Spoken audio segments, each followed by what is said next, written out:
Right,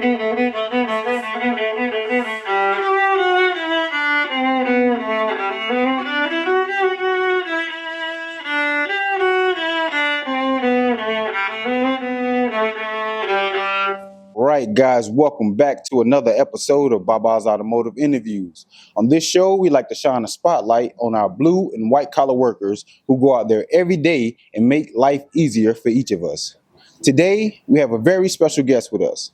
He is a father, a caring husband, an entrepreneur, and a full-time worker accounts payable.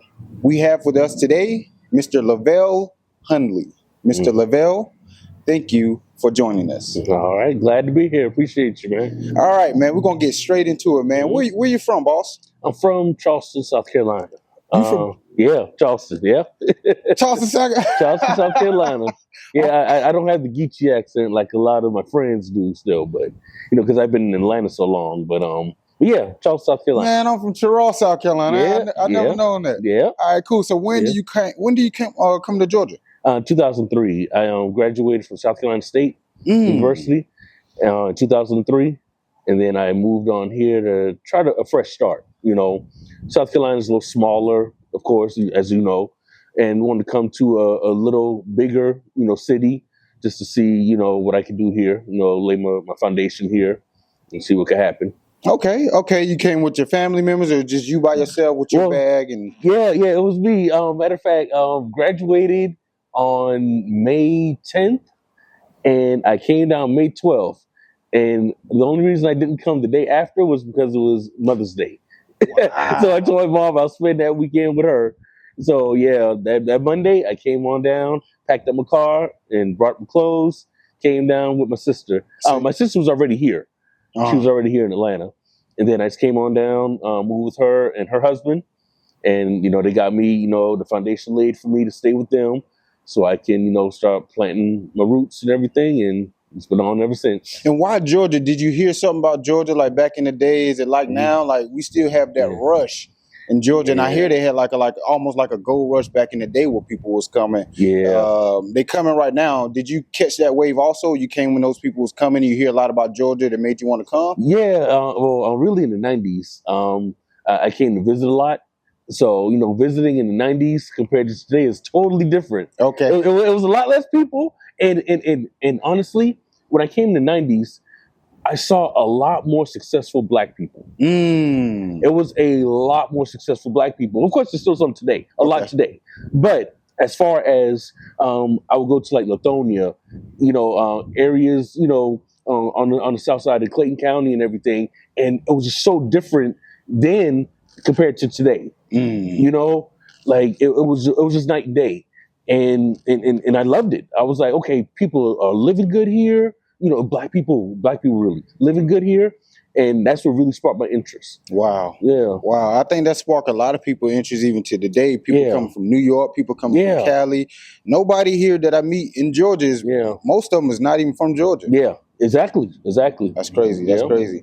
Okay, so man, we're going to back up just a little bit, man. And I wanted to ask, first time you ever made money, like ever earned $1. And I always told the story of me and my cousins. We used to go around and raking yards, and I just remember that was the first time I ever made money. Young lady on the last episode said she was selling chips or cookies in school. Do you remember the first time you earned money? Oh yeah, when I was 11 years old, 6th grade, I would babysit my mom. She was a school teacher.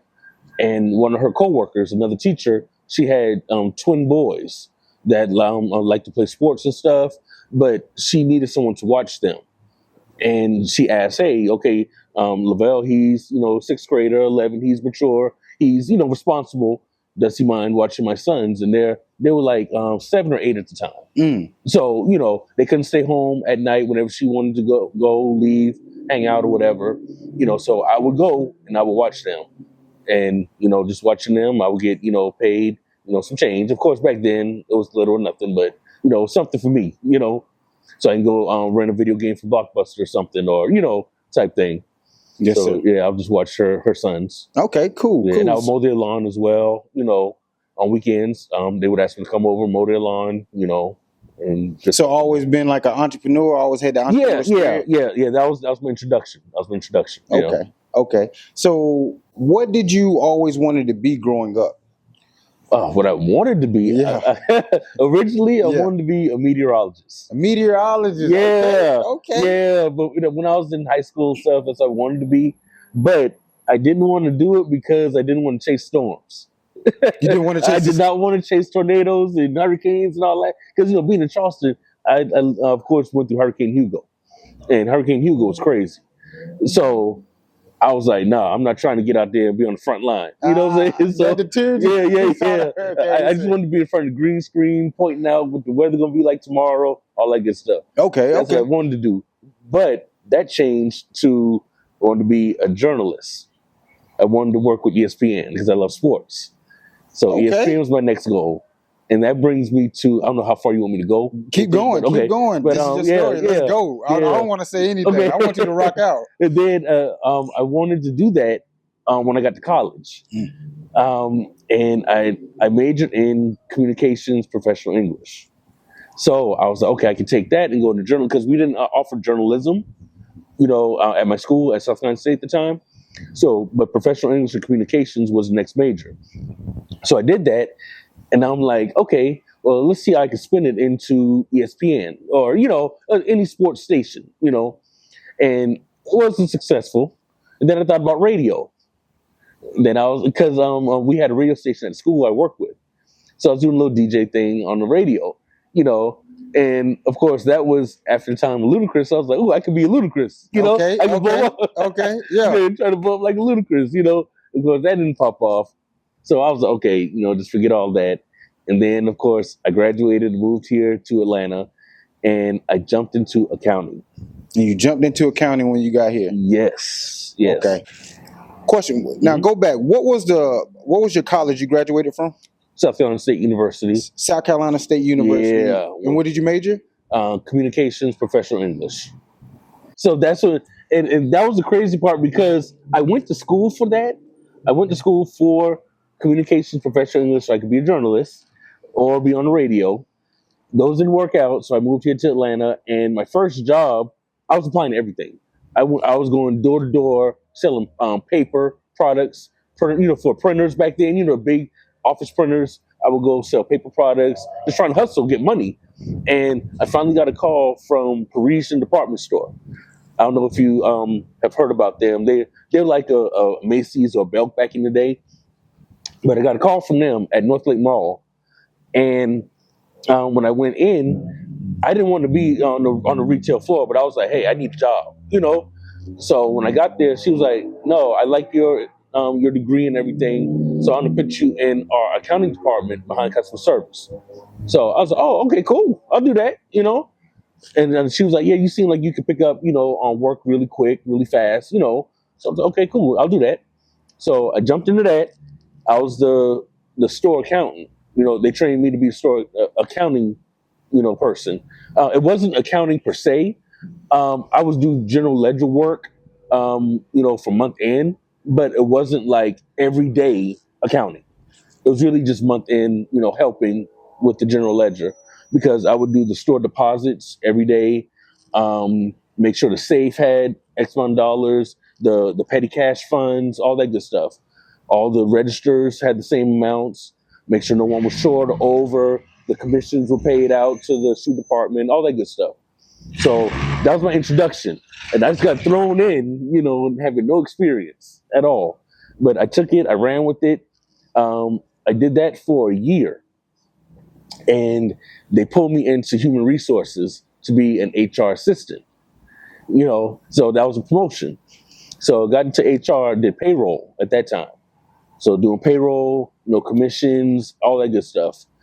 And they kind of saw my ceiling, so to speak, because I was like, okay, I'm catching on to all this. I'm learning all this. I'm training people coming in, I would like to get compensated. So they put me in the sales management program for the men's department.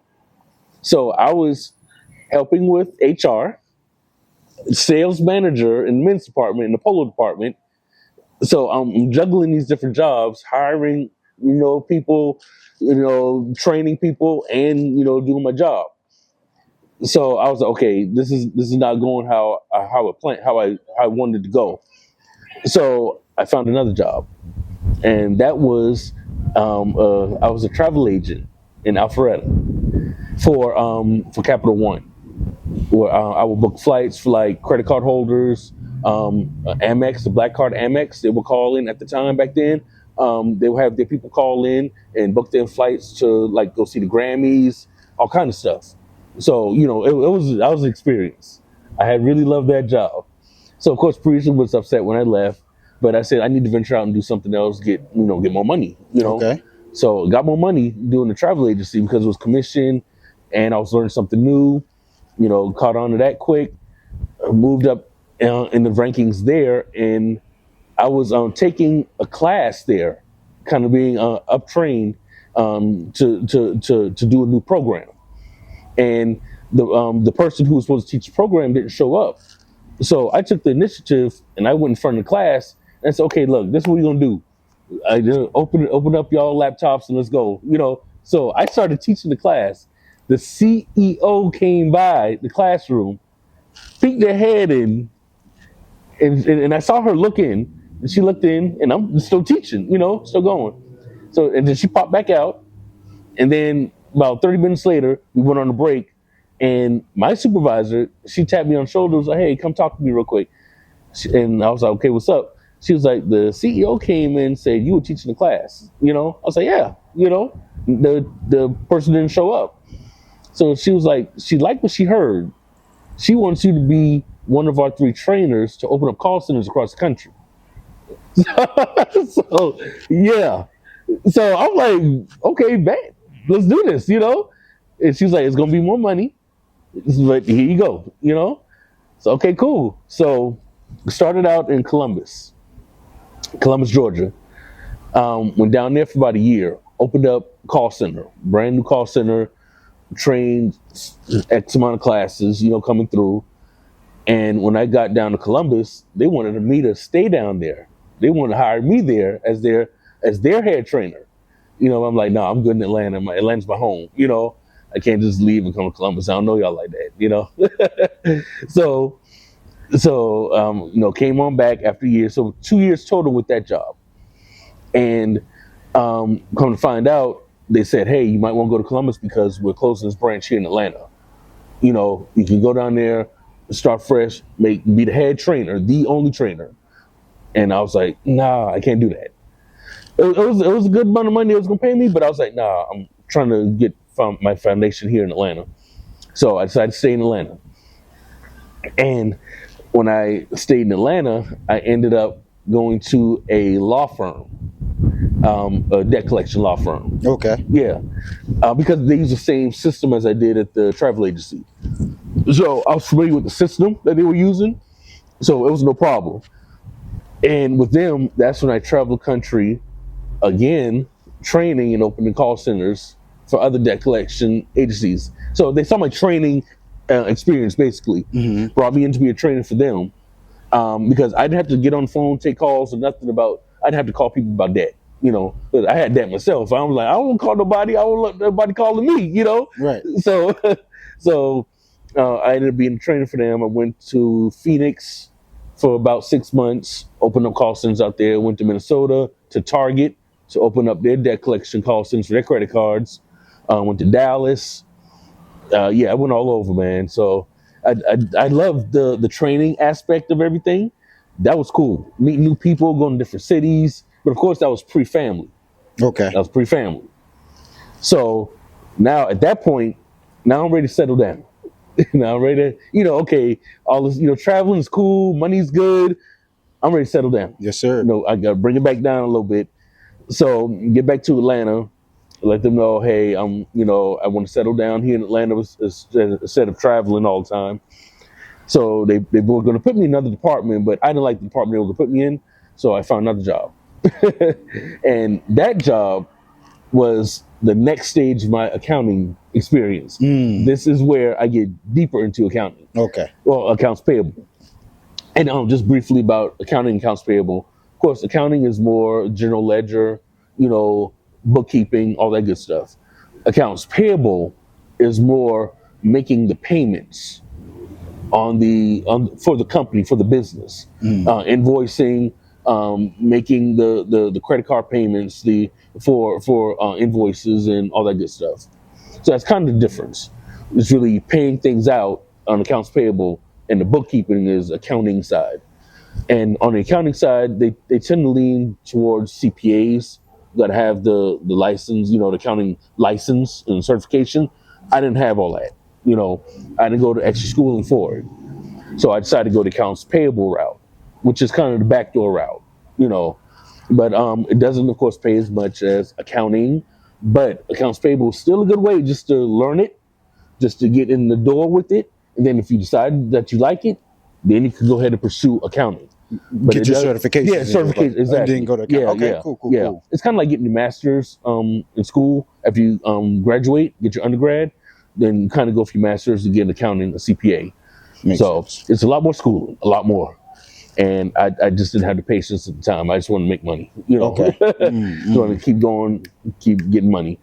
So I stayed in accounts payable. I got a job at this telecommunication company, and making cabling for like AT&T and stuff. All the cell towers and stuff around here. I would like do the invoicing for them. Purchase orders, all that good stuff. I actually enjoyed that. That was a great job. It was out in Vinings in Smyrna area. So if you're familiar with Atlanta, that's in the Cobb County area, and I was living at the time in Clayton. So that was a big commute. Then I ended up moving to Gwinnett while I was working that job. And at that time, that was about 2011-ish, where the big Atlanta population growth, was booming because that was the housing crisis. People came down. Everything was cheap then, housing, rent, all that good stuff was cheap. So everyone came to Atlanta. The commutes got longer and longer and longer. Traffic was crazy. So I'm like, okay, this commute turned from 45 minutes to an hour and a half one way every day, and coming back home was like 2 hours. So I'm like, okay, nah. And the money was good in the beginning, but it took a toll on the commute as well as the work-life balance. Because that's when I had first started. That's when I dated my wife, my girlfriend at the time, who became my wife. So we were trying to figure out where we want to get settled at. So we was like, we like the Gwinnett area. So I'm like, okay, but I like accounts payable. I like the job I was at. It was just the distance. Okay. And they actually were going to close that branch in Vinings. And they offered me and my family to move to Coral Gables, Florida. University of Miami, which I am a huge University of Miami Hurricane fan. And they thought that would play into my pocket. I said, hey, you can live down the street from the U, from Miami Hurricanes. And tempting as it was. You just wanted to be here. Yeah, I wanted to be here, okay. Atlanta. Okay. I wanted to be in Atlanta. Because I started laying my roots down, and my mom was still in Charleston. My grandmother, she was living at the time. She was getting older. So, I wanted to be close to her, just to go back and visit her. And, I decided to stay in Atlanta. This is home, so I want to make home. So I said no to moving down to Miami. Stayed here, but I ended up getting another accounts payable job at another company in Gwinnett, in Duluth. Okay. So it's a lot closer. So I'm still building up my resume for accounts payable.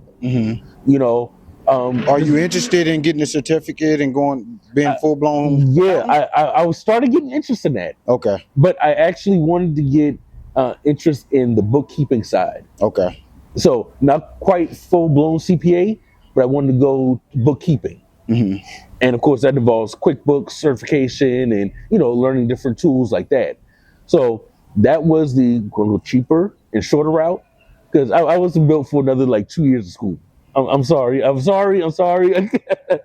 that is not for everyone. It's not for everyone. That's true. Yeah. Yeah, especially once you get older. Like, it is better once you get out of college. Once you get out of college, it's better to keep going through schooling that way, because once I graduated, I thought about keep going, but I was like, okay, I changed my major. It took me another year and a half. I just need to go ahead and make some money right now, and then I'll go back. It's hard to go back. It is hard to go back. That's some big advice. That's good knowledge. Yeah. That's what we want them to hear. Yeah. It's big advice. If you are looking to continue your education, please keep going after college, if you're able to do so, because it's fresh on you. You're in that mindset. You're not focused on other things. Stay focused on school if you would like to keep going with your master's or any continuing education after college. That is great advice. I wish I would have taken and would have been headstrong about it. And I'm learning now through my niece. She graduated Georgia State a couple years ago. She went back to Clark to get her master's. Just graduated with her master's. And she has her CPA now. Making big bucks. Uncle looking at her like, I borrowed $5. Yeah, big bucks like you that. know what I'm saying? Big bucks. Yeah. Like, I wish I would have taken that path looking at her. So I'm learning through the younger generation. If I would have stayed on that path, look at her making the money I wanted to make when she's 25.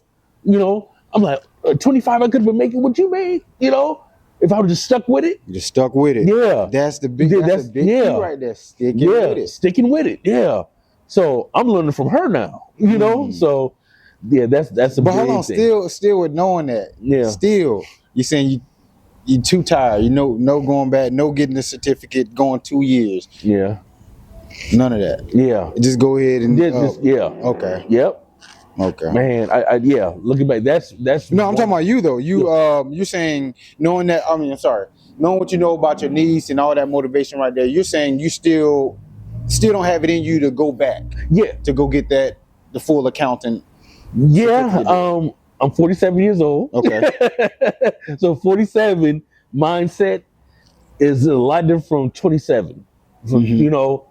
That's a lot different. A lot different. Yeah, a lot different. I mean, hey, I just want them to know that also, man. That's cool. I just want to put that in their head and let them know that, man. Once you get to a certain age, you think everything gonna last forever. You think you're gonna have that energy forever, but like you just said, you're gonna get comfortable. So that is some good advice, man. So while you are still young, you have no attachments, no nothing to kind of hinder you from keeping those steps, that progress. Going forward, go ahead and do it. Yeah, just like now, I tell my kids now, I'm like, look, y'all don't have any kids, y'all are college graduates. Go out there, go continue your education, go travel, go venture out. Find out what it is that's gonna make you happy as you get older in life. Because you're not gonna stay the same age forever. I tell them that all the time. You're not gonna stay the same age. Your desires, your likes, your wants in life are gonna change as you get older. You're not gonna be the same person at 25 that you can be at 45. So just enjoy life as much as you can, make money, and also take the steps needed to get to that point. And listen to the OGs. Listen to the OGs. Because they be right. They're just trying to tell you. They're just trying to warn you. They're not hating. Yeah, exactly. Trying to warn you. They've been through it before. Yeah, so exactly. Same thing we're trying to tell you. Exactly. Anybody with experience. Do you like your job? Oh yeah. I do like it. Yeah. Okay, so let me ask you, what is the best part about your job? Best part about my job is the flexibility. Because I'm at a different job now than when I was in Duluth. Okay. I'm now working at home. So I'm working at home remotely for about 5 years. Okay. Yeah. Since COVID pretty much started, because a lot of companies went, of course, remote at that time. And when they went remote, we stayed remote. They saw, okay, production is a lot better, at home than it is in office. More relaxed. Yeah, exactly. So let's keep it that way. If it ain't broke, don't fix it. Okay. So keep doing your jobs at home. So I love that aspect of it. It's very flexible. Of course, being there for about 5 years, it's one of those things where we're not in office, but we have that rapport. We have that relationship of saying, hey, I have to go to field day with my son. You know, I'll go use my lunch to do that and come on back and stay 30 minutes later, whatever. Hmm. And so it's cool. And as opposed to like other companies, if I was in office traveling for Smyrna or Duluth, just make it for a field day, and that would throw everything off. Not gonna Might work. as well say, hey, can I take a half a day? Something like that. So yeah, but but definitely, my favorite part is the flexibility in the schedule. Like I said, the working with my coworkers, everyone's pretty cool. Everybody Now, pretty yeah, cool. Okay, so what will be the worst part of your job, if there is a worst part? It don't have to mhm. be one, but that's just one of the questions. The worst part, I would say, with accounts payable, it can get very repetitive. It's a great job, easy to learn. All you really have to do is learn the softwares themselves. Each company has different software, so you can't really, you know, zero in on one specific software because accounting has so many different ones. But the repetitive nature of it, I process checks every day for different regions of the country, and looking at a spreadsheet of 17,000 lines in Excel, it can get very repetitive, Yeah. and you have to be focused on the details. Mm. Focus. Because if you keying in an amount of $17,000 and 10 cents, and you put $17,100, that's a big difference. Big difference. That's gonna come out of somebody's pocket, and if it come out the company pocket, they're gonna come back and tap on your shoulder. So you have to paying attention to detail is very important, and that's for any job. That's whether you're in college, going through your coursework, writing papers, any job, even mechanics. Hmm. Attention to detail. You have to know. Okay, this part goes here. This goes here. You mess up one piece, that could be an issue with the car itself. So any job, attention to detail. Mm. You have to pay attention. So it's pretty flexible, but it can get a little repetitive. Yeah. Okay. Yeah. Okay. Yeah. Okay. So do you see technology taking over accounts payable, or do you see that you guys need more workers? I can see it. I can see AI. I can see technology taking over accounts payable, because it is repetitive. Mm. We've actually tried different processes, but they have not worked. It's still the human side is still edging out AI or the computer side right now. Okay. One day, I'm sure it will catch up.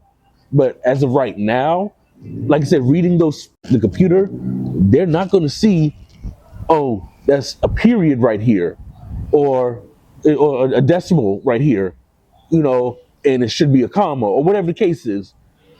Stuff like that, they may not catch. Hmm. The human eye can still catch it. Of course, the human eye can miss it too. But that's where you're or filtering, the spreadsheet and realizing, oh, this shouldn't be here, or this should be in this column, or yada yada. Yeah, it's a human side is still edging out the computer AI side right now. So human side is edging out the AI side, but they still attempting Yeah. to do the AI. Oh yeah, So yeah. they still attempting. AI eventually is going to probably take over. Yeah, Do you yeah. urge young adults to get in that field, or you say follow your dreams, go do something else type of thing? I'll say follow your dreams and do what you want to do. If you decide to venture into accounts payable, it's not going to be everything computerized.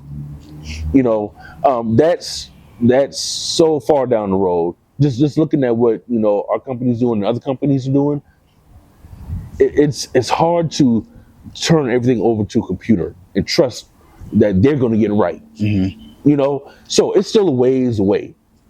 It's still going to be a while away before that technology comes in. So definitely, if you're still interested in accounting, accounts payable, definitely jump into it, because one thing I know for sure, these companies want their money correct. They don't want to lose a penny for a mistake. Sending out a check to a company for $100,000 and it should be 10,000. Yeah, if AI did that, they have no one to yell at. But human, hey, that's us. but that's just the nature of the beast. Yeah. We all make mistakes. Computers make mistakes. Humans make mistakes. Just have to learn from it and make sure, hey, I don't do it again. Okay, man. So one of my next question, man. So you are an entrepreneur, man. You made a couple Yeah. of shirts for me. Yeah. You also did on my channel, the Baba's Mhm. Automotive, the actual, I think the outro for these and Yeah. also the intro for my repair deal right Yeah. there. So you live both sides of the entrepreneurship and also the stable job. Yeah. So putting those two together, what would you choose? Stable job, entrepreneurship? I would choose entrepreneurship. I would choose that. Um, it's just one of those things that right now for stability, I have to choose a stable job because of family, because I got to pay the lights every month without question. Entrepreneurship is great because you're your own boss, but it does fluctuate. That's the reality of it. It does fluctuate until you get to that point of stability with entrepreneurship. Go forward.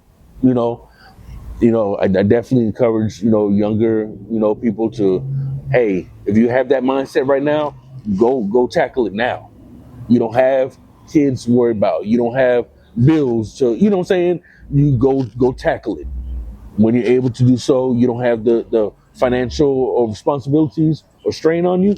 Go tackle entrepreneurship. Okay. Okay, Yeah. interesting, man. Yeah. Because that's a lot of things we do talk about on this channel, just the stable job versus the Yeah. entrepreneurship. And I agree the way you're doing it, man. A lot of people want to go out there head first and just Yeah. do the entrepreneurship, but a smart way you're doing it is I'm gonna keep this stable job Yeah. and I'm gonna do this on the side. And if Yeah. this pop off, Yeah. I can go on and do that. Is But that- for yeah. now, I have this stable job to take care of everything I need. Yeah, exactly. Yeah. Yeah. I like that, man. Okay, man. So we kind of getting to the end of the interview a Okay. little bit. We got a couple more questions. Okay. One of the questions is, if you could rewind time, Yeah. what would you do differently if you would do anything differently? Yeah. That would definitely go back to after graduation of college to keep pursuing higher education. I would definitely, keep going because I was still in that mind state of learning, of being focused on the books. You know, I would definitely say keep going. I would keep going after college. Yeah. Okay, keep going out to college, furthering your education, yeah. knocking them goals down, just the way you said your Yeah. niece will. Yeah, Niece, yeah, your niece yeah, did. You know what I'm saying? That was a good example. So if you guys do hear this, young adults coming up, that was some good knowledge, man. After college, just keep going, keep going. Go ahead and Yeah. knock it out the way. Whether it's investing, Yeah. whether it's entrepreneurship, Yeah. especially investing, I encourage all young adults to put your Definitely. money somewhere, put in some stock, maybe Yeah. some crypto, and by the time you guys are our age, Yeah. that money would have 10x Yeah. or something like that. And that's also another point. I'm glad you said that. Investing. That's one thing. Growing up in the 80s and 90s, we didn't have the financial literacy behind the community, especially the Black community. We did not have that coming up. If we had that of getting your credit scores up, taking care of of investments, learning how to invest, what to invest in, man, that would be amazing. So that's what I encourage young kids, like you said, invest, learn how to invest, learn how to take care of your credit, make sure all that lines together, so that when you get older, you don't have any issues like that of playing catch up. Learn that now. Because the knock it out. information is out there. We're in the Exactly. information age. Yeah. Go to YouTube University. Yeah. You can learn how to be anything, man. Exactly. The investment. I learned, crypto strategies and learn these different crypto lingos and deals Yeah. like that just from looking on YouTube. Yeah. So again, Yeah. investing your money and taking advantage of being young right now, guys. Yes. Taking advantage of being Yes. young, investing your money is the keys to success. And like you said, just follow what the OG's trying to tell you, and Yeah. you're gonna be all right. Yeah. All right, man. Wrapping it up, one of the last questions I have for every guest: what is the hardest occupation in the world? Ooh. The hardest occupation? Woo. Um, paid or not paid? Okay. Woo. I would say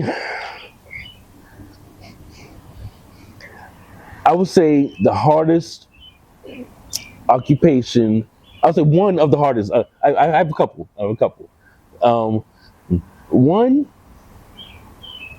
I'm looking at teachers, and I say that because my mom was a teacher, my grandmother was a teacher, my sister was a teacher.